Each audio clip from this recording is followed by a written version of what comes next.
حضرت عمر رضی اللہ تعالیٰ عنہ کی ہجرت کی خاص بات یہ ہے کہ مکہ سے چھپ کر نہیں نکلے بلکہ باقاعدہ اعلان کر کے نکلے۔ انہوں نے پہلے خانہ کعبہ کا طواف کیا، پھر مقام ابراہیم پر 2 رکعت نماز ادا کی۔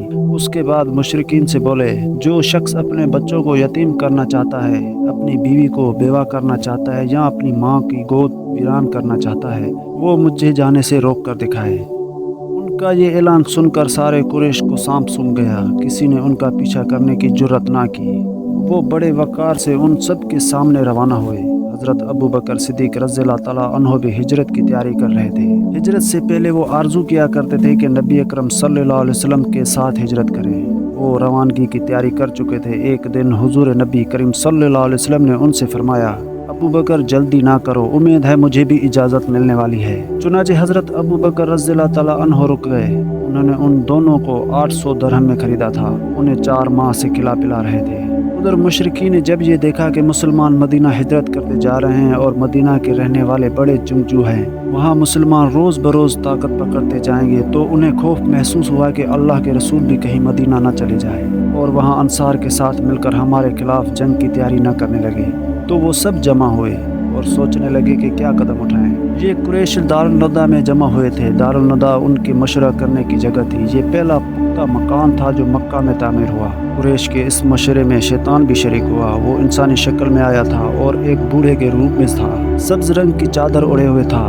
وہ دروازے پر آ کر ٹھہر گیا۔ اسے دیکھ کر لوگوں نے پوچھا، آپ کون بزرگ ہیں؟ تو انہوں نے کہا، میں نجد کا سردار ہوں۔ آپ لوگ جس گھر سے جہاں جمع ہوئے ہیں، میں بھی اسی کے بارے میں سن کر آیا ہوں، تاکہ لوگوں کی باتیں سنوں اور ہو سکے تو کوئی مفید مشورہ بھی دوں۔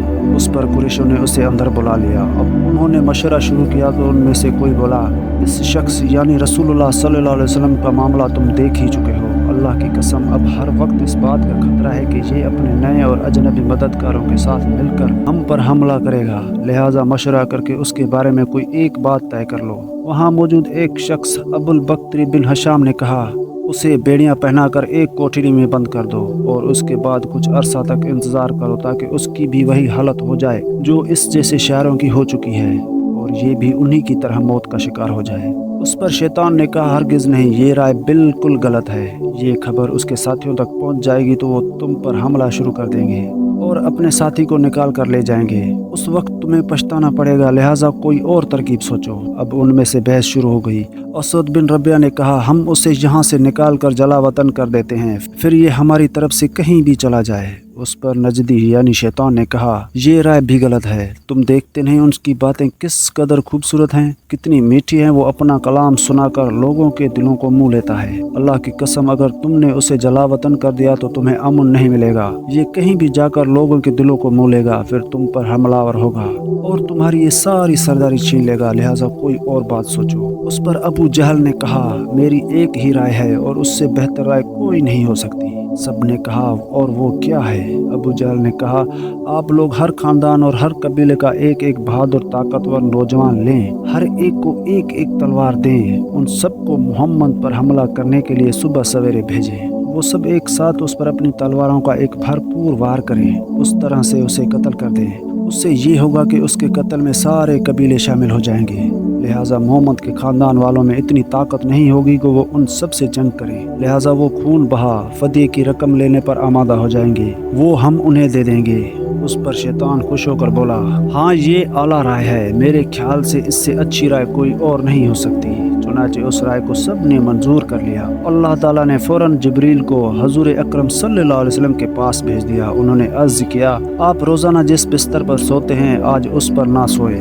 اس کے بعد انہوں نے مشرکین کی سازش کی خبر دی۔ چنانچہ سورہ انفال کی آیت 30 میں آتا ہے، ترجمہ، اور اس واقعے کا بھی ذکر کیجیے جب کافر لوگ آپ کی نسبت بڑی بڑی تدبیریں سوچ رہے تھے کہ آپ کو قید کر لیں یا قتل کر ڈالیں یا جلا وطن کر دیں۔ وہ اپنی تدبیریں کر رہے تھے اور اللہ اپنی تدبیر کر رہا تھا، اور سب سے مضبوط تدبیر والا اللہ ہے۔